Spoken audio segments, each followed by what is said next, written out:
Uncle 2 cup চা দিন তো। বাবু চা নেই।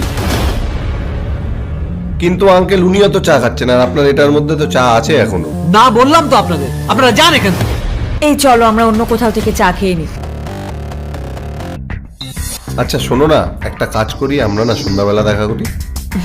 ওকে চলো বাই। হ্যাঁ বাই। আরে বাবু দাঁড়ান, টাকাটা তো দিয়ে যান। হাট বাবু, বাবু।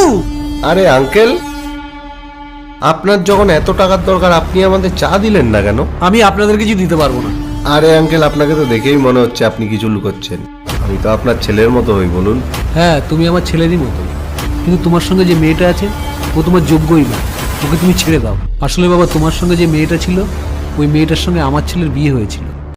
ও আমাকে ধোঁকা দিয়ে আমার সই নকল করে সমস্ত সম্পত্তিও নিয়ে নিয়েছে।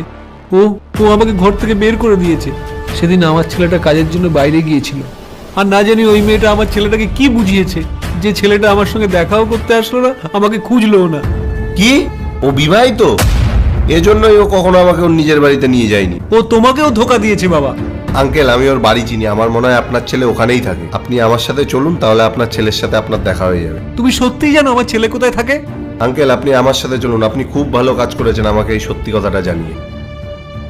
পার্ট 2 দেখার জন্য আমাদের চ্যানেলটি সাবস্ক্রাইব করুন।